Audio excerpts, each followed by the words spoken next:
Hello বন্ধু, আসসালামু আলাইকুম। ইসমি স্যার, আশা করি ভালো আছেন। আলহামদুলিল্লাহ, আমি অনেক ভালো আছি। তো আজকে ব্লগের টপিক হচ্ছে আমরা আজকে যাব চা এবং পুরা রুটি খেতে। তো আশা করি আপনাদের ব্লগটা ভালো লাগবে। তো আমাদের সাথেই থাকেন এবং শেষ পর্যন্ত আমাদের ভিডিওগুলো দেখতে থাকেন।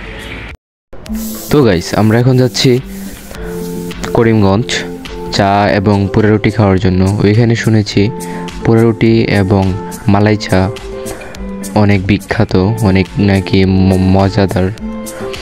সো এর জন্য আমরা তাড়াতাড়ি করে বাসা থেকে রওনা দিয়ে দিলাম পুরা রুটি এবং চা খাওয়ার উদ্দেশ্যে।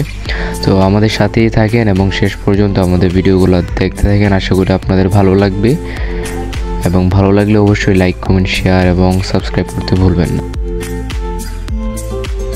তো বন্ধু বান্ধব, আমরা প্রায় দোকানে এসে পড়েছি। তো এখন আমরা খাবো পুরা রুটি আর চা। তো আপনারা দেখতে থাকেন, সন্ধ্যার আজান দিয়ে দিয়েছে। তো বন্ধু বান্ধব, আমরা ফাইনালি চলে আসছি মালাই চা এবং পুরা রুটির দোকানে। এইখানের পরিবেশটা অনেক শান্তশিষ্ট এবং খুবই সুন্দর ছিল। আর এখানে বসার পরিবেশনটা খুবই ইউনিক ছিল। দেখে মনে হচ্ছিল গ্রাম বাংলার ঐতিহ্য এখানে তুলে ধরা হয়েছে। সো বন্ধু বান্ধব, দেখেন মামা কীভাবে পুরা রুটি বানাচ্ছিল, সাথে বলেছিলাম মালাই চা দিতে। সো মামা দুইটাই সুন্দরভাবে বানাইতেছিল। বানানোর স্টাইলটাও অনেক ইউনিক ছিল। সো ফাইনালি আমাদের পুরা রুটি এবং চা আসছে। আর তাড়াতাড়ি করে খেয়ে দেখলাম কেমন লাগে। আসলে চা এবং পুরা রুটি দুটো একসঙ্গে মিশিয়ে খেতে খুবই সুস্বাদু লাগতেছে। তো বন্ধু বান্ধব, আমরা এখন আছি একদম চায়ের সামনে, দেখতে পাচ্ছেন। তো এখন আমাদের খাওয়া দাওয়া সব কিছু শেষ।